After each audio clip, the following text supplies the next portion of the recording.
Welcome back to another Single Rider Brian video. This time it's going to be on one of my favorite theme parks. Actually, let's be honest, it's my favorite theme park, Cedar Point, the mecca of roller coaster enthusiasts. I'm very sad about that I haven't been able to get there this year.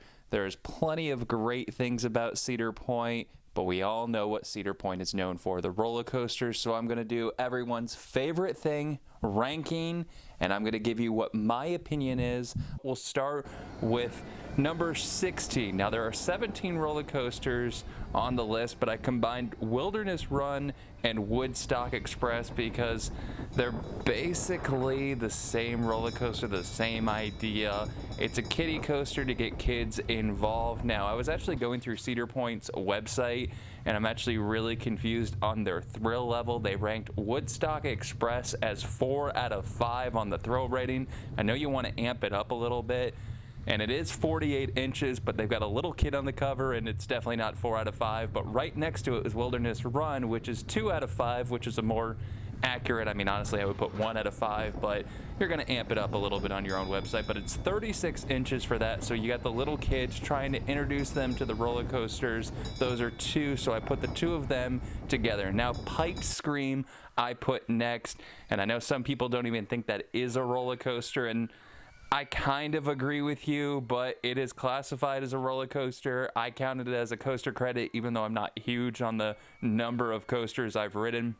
But Pipe Scream, fun little family roller coaster, another one of those introducing coasters. Now, what's a good thing on this is you can start a kid when they're just above that height, 48 inches, put them in the middle so you don't get as high up, and then you can push them out back a row even more so they go higher and it feels like you're going faster. So you can kind of amp up the thrill factor for little coaster enthusiasts in training to get on that next level. Now, number 14, Iron Dragon. Now, suspension coasters, there's not many left. This is probably one of the best one. This one or the Bat at Kings Island, you can go either way on those.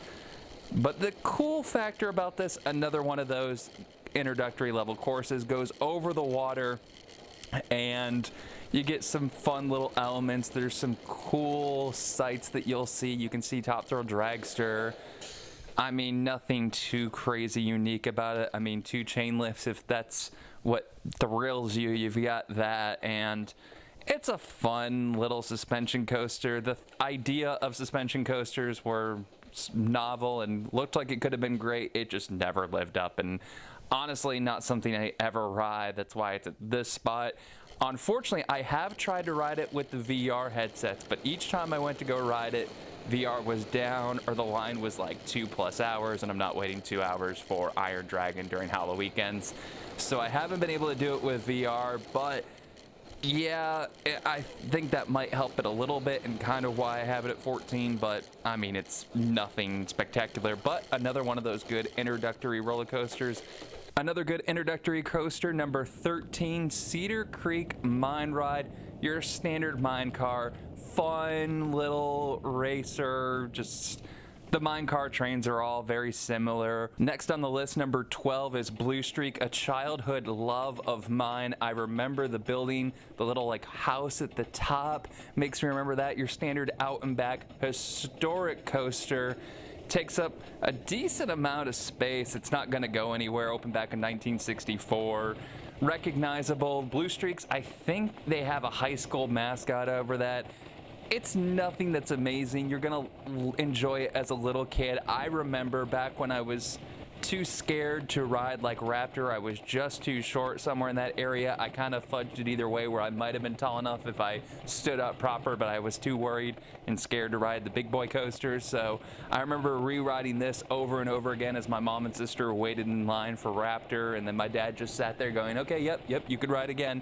So I remember this is one of my first memories at Cedar Point, is just recycling this ride. So good memories right there, and honestly why it's at 12 despite being quite rough. Speaking of rough, number 11, Corkscrew, made by Arrow. This historic coaster, another historic coaster, really hurts me because anyone who has ridden an Arrow coaster like this knows that an even seat if you're tall, you do not fit in. So my legs get abused, my knees get smashed, so I have to make sure I'm sitting in an odd cart so I have a little bit more leg room.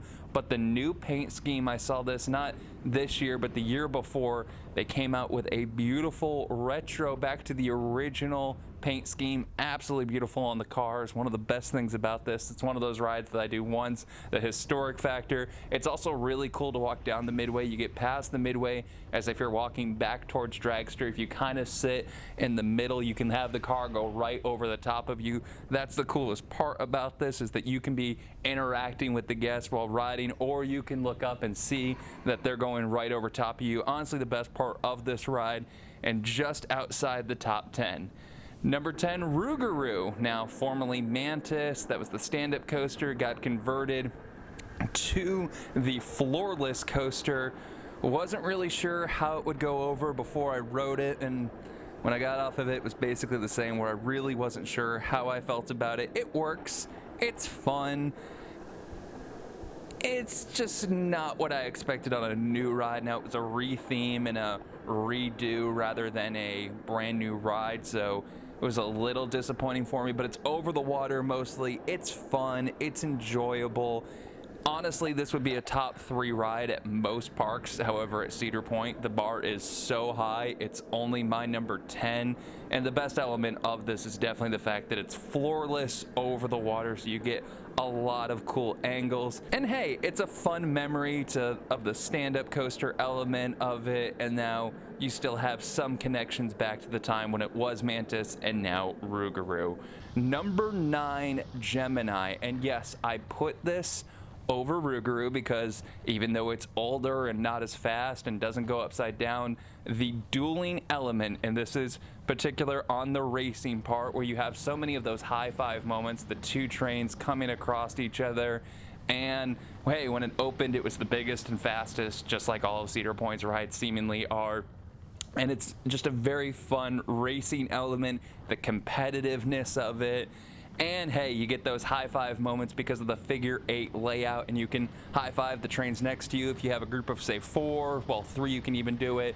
But when you have more than 2 people, or if you want to split 1 and 1, but I digress. When you have multiple people on each train, you can interact with one another. You have that competitive factor, and you have those high five moments through the figure 8s where it's just a cool, unique experience. When one train's running, it's not the same, but with 2, it is very enjoyable. I almost put Gemini above my number 8, but oh, I couldn't quite do that. Magnum XL 200 is my number 8 spot, and the reason why I did this is just like I did it with it has to be the racing element on Gemini. Magnum XL 200 has to be the 3rd seat, the magic seat.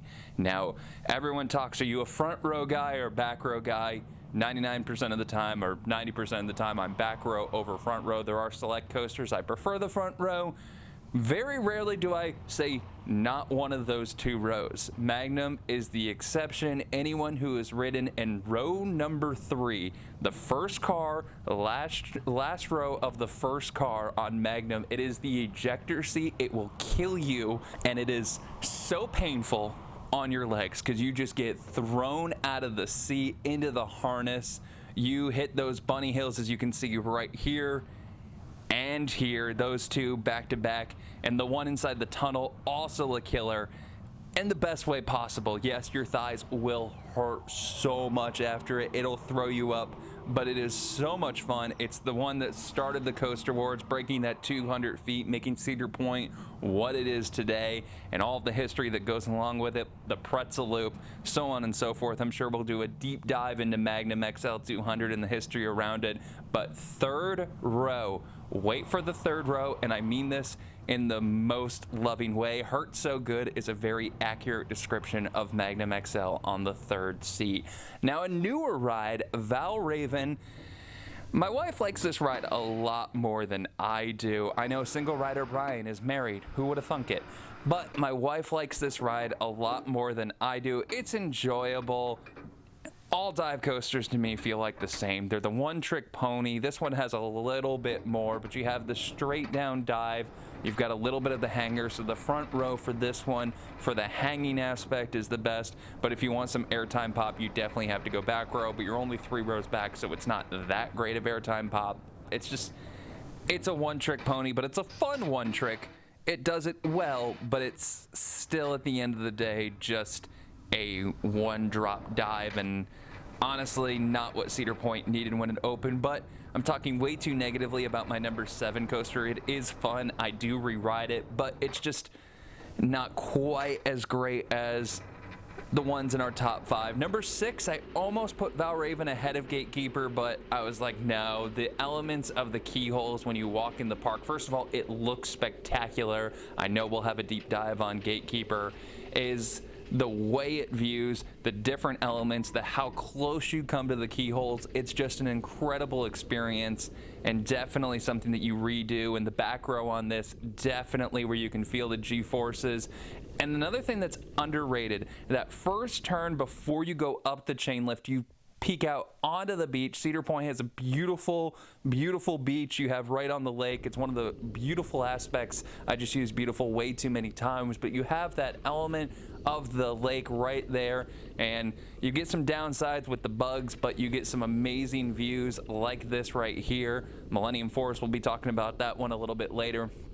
But you can weave through, and just the element of, hey, this is a giant roller coaster flipping over you when you walk into the park. It's just a great scene setter, and all of that together with a good ride experience puts it at number 6. Now, number 5, I referenced this coaster earlier as one of the rides that I was too scared to do. Raptor. That is my number 5 pick. It's a little older, but it's a great, great coaster. Now, the Cobra roll, the historic element. Now, it's a relatively smooth coaster, especially for his age. The exception at the very end, the last brake run, you get slammed into the brakes, so you need to know where to put your head. The G-forces when you pull through the loop when you're spinning down, it's amazing. And the Apex Predator, as they call it, is unforgiving. That's according to their website, and it's pretty accurate. The 100-foot vertical loop, you gotta love it. It's amazing. The drop down, you feel the G-forces, and I'm definitely partial to inverted roller coasters. This one came out in 1994. My wife loves them. I love them. My mom loves them. I feel like my sister still does, but I haven't gone to a theme park with her in quite some time. So you have all of that together, and yeah, it's just a great experience. Once again, back row on Raptor. Wife and I have marathoned this many, many times. Now to number 4, Top Thrill Dragster. One of the shortest rides you will ever ride, one of the greatest rides you will ever ride, one of the most intense rides you will ever ride. It is 17 seconds. Just 17, but it gets you from 0 to 120 miles an hour in under 4 seconds. It shoots you out, shoots you up to 420 feet, 420, and you almost feel like you're about to stop on top of it. You just slowly go over it. Sometimes you don't make over it and you roll back. I have not experienced a rollback. I've seen one so many times. They've been before me on one train. They've been right after me on one train. I've never experienced it. I've been so close, but I've not been able to experience that. But then you shoot back down 420 feet, get up to another good speed, and it's 17 seconds, but it's absolutely amazing. 420 feet up, 120 miles an hour, 17 seconds. They packed that all into a small little area, and it is a re-ride after re-ride after re-ride, as long as it's not down, which unfortunately there's a reason why it's nicknamed Top Thrill Downtime. I forget who I heard that from, but it is a very accurate statement because it's down way too many times. So if you see it launching, you see it go, get over there quick because you need to ride it.